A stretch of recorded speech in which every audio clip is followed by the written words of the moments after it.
Let's talk a little bit more about these oil and gas stocks, which Chukwuma Anyanwu, who is the head of research at GTI Securities. Chukwuma joins us live from GTI Securities trading floor in Marina, downtown Lagos. Chukwuma, it's great to have you on the program. Thanks for having me, Harry. It's great to be here. So the oil and gas stocks, they've had quite a tumultuous week, if you'll ask me, because coming in from Monday, you notice that investors continue to shave profit off most of the key equities like Forte Oil, Mobil, Owando, Total and Seplat. Give us your thoughts on how these equities have shaped up this week.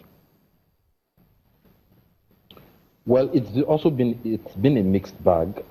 Total just recently released their report. I think it's the freshest of the top oil companies traded on the exchange that is yet to come up with its results. That just came out with its results. And like you pointed out, the sector dividend yield is quite low. So the expectations from a lot of investors was such that with the kind of breakthrough result that we saw with Total, a lot of people were very optimistic that dividend yields will be stronger.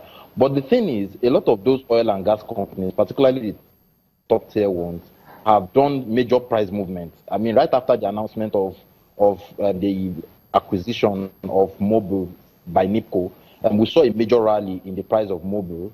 And we've also seen a strong move upwards for Total. And at the same time, you know that the stock of Seplat is very highly priced.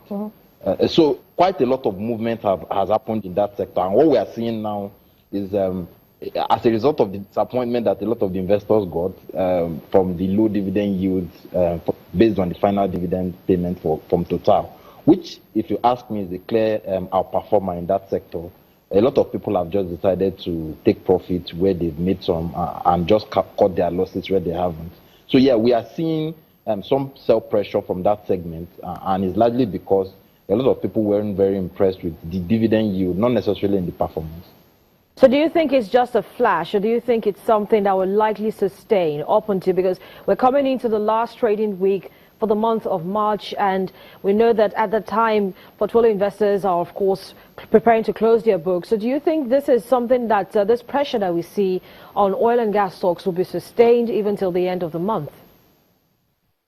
Yes, I think it will be.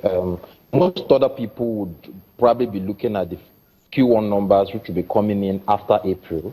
And I think that is when we'll begin to see any more activities, and it will be based on the performance of the Q1 for that sector.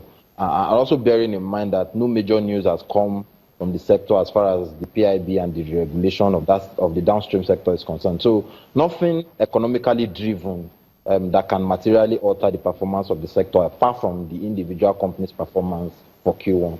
And I think that's what people will be looking into when the results come out. So for me, the month ends, we'll probably just see profit-taking activities largely prevailing in that sector.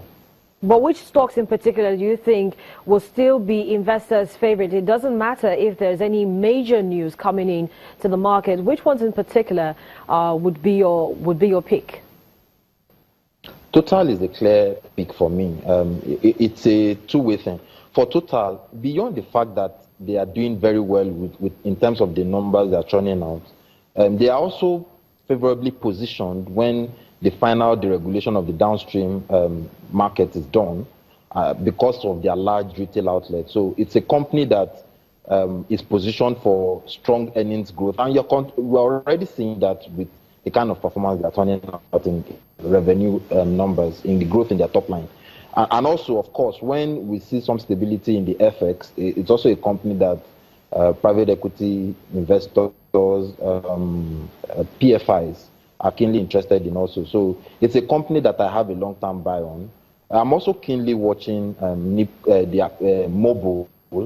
I'm particularly interested to see how that acquisition is concluded and how the performance of Mobil will be under the new management of NIPCO, and if they are also going to sustain the trend. Because historically, Mobil is known for a company, of course, their reason was largely because of the fact that it was a regulated market. Their strategy was they are not very concerned with top-line growth. They just have strong operational efficiency to translate marginal top line growth to bottom line, a larger bottom line profitability.